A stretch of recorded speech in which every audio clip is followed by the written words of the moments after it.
तो गाइस मैं हूं अंकित और आप देख रहे हैं रेसलिंग फैंस नेटवर्क। शुरू करेंगे भाई अपनी बात को हम लोग सबसे पहले new hall of fame inductee की बात करते हुए। तो डेनिस रोडमैन होने वाले हैं डब्ल्यूडब्ल्यू हॉल ऑफ फेम 2026 में इंडक्ट।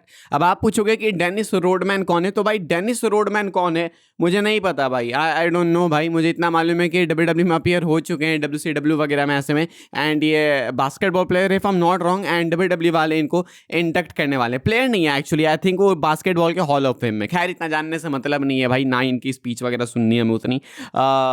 जो रोडमैन है वो हॉल ऑफ फेम 2026 में ज्वाइन करेंगे Edge Styles, Stephanie McMahon and Demolitions को। तो फिलहाल ये है हॉल ऑफ फेम के एक नए इंडक्टी। आई डोंट थिंक कोई इंटरेस्टेड है ज़्यादा जानने में, तो ज़्यादा खींचेंगे नहीं हम लोग। आगे बढ़ते हम लोग बात करते हैं अगली अपडेट के बारे में, जो कि Randy Orton and Cody Rhodes को लेकर। तो देखो भाई, रैंडी ऑर्टन कोडी रोड्स हमेशा से प्लान था, ये तो पता ही है। तभी तो रैंडी ऑर्टन इतना ज़्यादा नहीं हारते रहते थे कोडी रोड्स की टाइटल को। अब ऐसे में प्लान्स तो थे लेकिन थोड़े अलग थे, रेसलमेनिया के बाद के थे। क्या कुछ हुआ, रियल रीजन क्या इस मैच के पीछे का, वो मैं आपको बताता हूँ। ये अपडेट निकल के सामने आई है मेल्टजर की तरफ से, एंड कहा जा रहा है कि पर wrestling observer newsletter, Bronson Reed's injury was the deciding factor behind the shift to Cody Rhodes versus Randy Orton and Drew McIntyre versus Jacob Fatu in singles matches at WrestleMania. Rhodes versus Orton was always the plan direction, but it was originally set to be Rhodes major program after WrestleMania. कहना है Meltzer का कि Bronson read की जो injury हुई ना, उसके बाद डब्ल्यूडब्ल्यू ने इतने सारे शिफ्ट्स किए एंड डिसाइड किया कि कोडी रोड्स रैंडी ऑर्टन का मैच होगा रेसलमेनिया में, एंड ड्रू मैकिंटायर जेकब फाटू का एक अलग मैच होगा रेसलमेनिया में। रोड्स वर्सेस ऑर्टन स्टार्टिंग में हमेशा प्लान था रेसलमेनिया के बाद के लिए, डब्ल्यूडब्ल्यू वाले करने वाले थे, लेकिन एक कोडी रोड्स की रेसलमेनिया के बाद की फ्यूड होती। बट एक सेकेंड भाई, ये ब्रॉन्सन रीड यहाँ पे कैसे डिसाइडिंग फैक्टर हुए? लाइक ब्रॉन्सन रीड बिल्कुल एक अलग ब्रांड में है। Cody Rhodes, McIntyre, Randy Orton and Jacob फाटू ये फ्राइडे नाइट स्मैकडाउन में, रीड मंडे नाइट रॉ में। अगर रीड के इंजरी से कुछ अफेक्ट हुआ तो मैं मानता हूँ कि ब्रॉन ब्रेकर, सेथ रॉलिंस के प्लान्स अफेक्ट हुए, बहुत तो बहुत ज़्यादा हुए होंगे भाई, तो लोगन पॉल, ऑस्टिन थ्योरी तक मैं कह दूंगा। लेकिन रीड की इंजरी से कोडी रोड्स का क्या लेना देना, ये कोई बात ही नहीं समझ है भाई। ये दो चीज़ें आपस में को रिलेटेड कैसे है? लाइक कहीं दूर तक भी कोई कहानी नहीं है। ऐसा भी नहीं है कि रीड एलिमिनेशन चेंबर मैच जीतने के लिए पिच किए गए थे कि वो कोडी के अगेंस्ट जाते। ये कहाँ से कौन सी बात निकल के सामने आई भाई? ये तो मुझे बिल्कुल पची नहीं रही है, ये कैसे बात हो गई? रीड इंजर्ड हुए हैं तो उससे बहुत ज़्यादा हुआ, तो सेथ की जो है चीज़ें अफेक्ट हुई, सेथ के प्लान्स अफेक्ट हुए, लेकिन कोडी रोड्स कैसे भाई? लेट मी नो भाई, आप लोग बताना ये कहाँ से क्या चीज़ बोल रहे हैं, ये समझ ही नहीं आ रहा, कुछ भी बोल रहे हैं। लेकिन हाँ, मेन अपडेट अपनी ये है कि ऑर्टन कोडी हमेशा से प्लान था, लेकिन वो रेसलमेनिया के बाद के लिए प्लान था। इसका मतलब मुझे ऐसा लगता है कि डब्ल्यूडब्ल्यू वाले आफ्टर रेसलमेनिया इनके फ्यूड को कंटिन्यू रखेंगे। सुबह मैंने आपको बताया भी कि एक्सपेक्टेड भी है कि आफ्टर मेनिया इनकी फ्यूड कंटिन्यू होगी, एंड अगर स्टार्टिंग से ही प्लान थी कि इनकी फ्यूड मेनिया के बाद ही स्टार्ट होगी, तो मोस्ट लाइकली मेनिया के बाद कंटिन्यू करेंगे। लेकिन अगर मेनिया के बाद ऑर्टन चैंपियन है एंड उसके बाद भी फ्यूड कंटिन्यू हो रही है, तो चांसेस बन जाते हैं कि कोडी ऑर्टन को सीना की तरह ही बीट करके समरस्लैम के राउंड चैंपियन बन जाए। लेकिन अगर कोडी चैंपियन है, मींस कि रैंडी ऑर्टन रेसलमेनिया के बाद चैंपियन बनेंगे। तो फिलहाल ये कुछ है भाई डब्ल्यूडब्ल्यू के रियल प्लान्स को लेकर अपडेट, ऑर्टन कोडी को लेकर। आगे बढ़ते हैं भाई, हम लोग बात करते हैं ओवा फेमी एंड ब्रॉन ब्रेकर की। अब देखो भाई, वैसे तो Roman Reigns, Lesnar, John Cena ये ऐसे सुपरस्टार्स हैं जिनको कोई रिप्लेस नहीं कर सकता। ये नहीं कह सकता कि हाँ भाई इसने उसकी जगह ले ली, लेकिन फिर भी एक आइडेंटिफिकेशन लोगों के बीच में दिखता है। जैसे लोग बोलते हैं कि सेथ एंड शॉन माइकल्स बहुत सिमिलर हैं।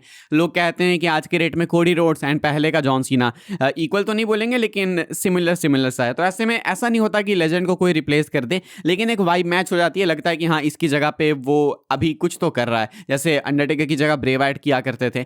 ऐसे ही रोमन रेंस एंड लेसनर की जगह ओवा फेमी एंड ब्रेकर ले सकते हैं, ऐसा मानना है डब्ल्यूडब्ल्यू का। पहले भी अपडेट्स हमने सुनी है कि डब्ल्यूडब्ल्यू वाले ओवा फेमी एंड ब्रेकर को बहुत ही मैसिव एसेट समझते हैं, एंड इनको फुल बिलीव है कि अभी से कुछ सालों बाद ये दोनों सुपरस्टार्स रेसलमेनिया मेन इवेंट करने लायक बन जाएंगे एंड कंपनी को कैरी करने लायक बन जाएंगे। एंड कमाल की बात है भाई कि दोनों बहुत ही यंग टैलेंट है, एंड सबसे बेस्ट बात है ये, लाइक तुम गंथर से कितने भी सुपरस्टार से रिटायर करवा दो, कुछ भी कर दो, वो उस एज में ही नहीं है, कब तक हेल्प करेंगे डब्ल्यूडब्ल्यू की? मतलब कर ही नहीं पाएंगे। हालांकि रिटायर करने के बाद भी देख लो मेनिया की डायरेक्शन क्या है, उनके लिए पता ही नहीं है अभी किसी को। अनसर्टन है कि मेनिया में कंपीट भी करेंगे वो या फिर नहीं। लेकिन ओबा फेमी एंड ब्रेकर को तुम देखो तो ओबा फेमी लेसनर को फेस करेंगे, ब्रेकर अभी आ जाएंगे वापस तो वो सेथ को फेस करेंगे। दोनों को मैसिव मैचेस ऑलरेडी मेनिया में मिलने लगे, एंड डब्ल्यूडब्ल्यू वाले होप करते हैं कि ब्रेकर रोमन को रिप्लेस करेंगे एंड ओबा फेमी ब्रॉक लेसनर को रिप्लेस करेंगे, बिकॉज बहुत जल्दी रोमन लेसनर दोनों ही कंपनी से चले जाएंगे। लेसनर रोमन से कुछ पहले चले जाएंगे, कुछ साल बाद, कुछ दिनों बाद रोमन उसके बाद चले जाएंगे। जब भी अब ये हो,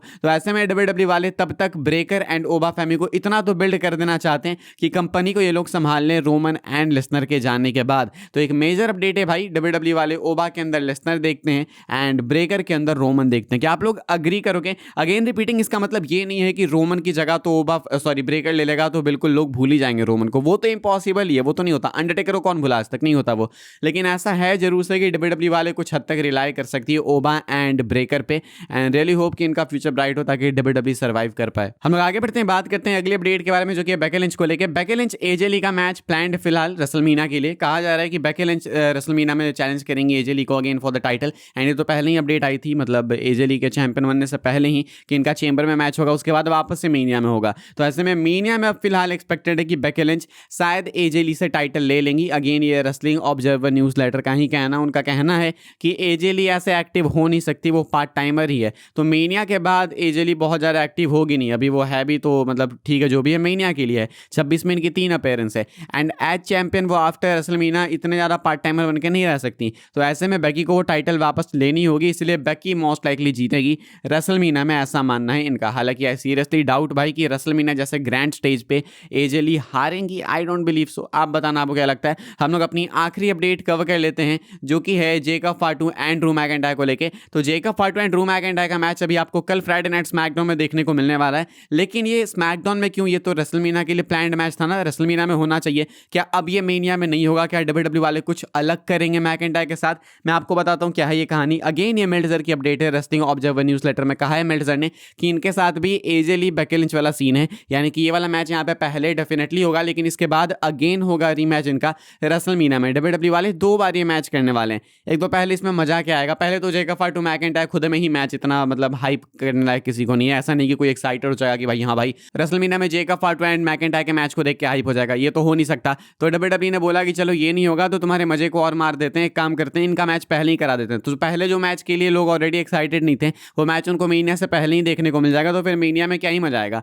हालांकि जो भी है मीनिया के लिए जो भी होने वाला है वो स्मैकडाउन से काफी रिलेटेड होगा। स्मैकडाउन में इनके मैच की एंडिंग अलग तरीके से हो सकती है, एंड इसके बाद जाके रेसलमीना में इनके मैच में स्टिपुलेशन ऐड हो जाएगी। ये इनका नॉर्मल मैच है स्मैकडाउन में, एंड एक वियर्ड एंडिंग हो सकती है, हो सकता है नो कॉन्टेस्ट हो सकता है डिस्क्वालिफिकेशन से मैकिंटायर जीत जाए, कुछ ऐसा हो जाए। एंड उसके बाद रेसलमीना में इनका होगा भाई अपना सिंगल्स मैच, मोस्ट लाइकली एक स्ट्रीट फाइट मैच जो कि बताया गया था। तो लेट्स सी क्या होता है, एंड वहां पे जेकब फाटू जीत जाएंगे। फिलहाल भाई इस वाली वीडियो के लिए यही सारी अपडेट्स थी। आई होप सबको इन्फॉर्मेशन मिली हो तो वीडियो को लाइक कीजिएगा भाई, शेयर कीजिएगा एंड सब्सक्राइब कीजिएगा चैनल को, ताकि आने वाले टाइम के अंदर आपको और भी सही WWE के अपडेट्स वगैरह सबसे पहले देखने को जानने को मिलते रहे। फॉलो कर सकते हैं आप लोग मुझे इंस्टाग्राम एंड ट्विटर पर, लिंक आपको मिलेगा डिस्क्रिप्शन में।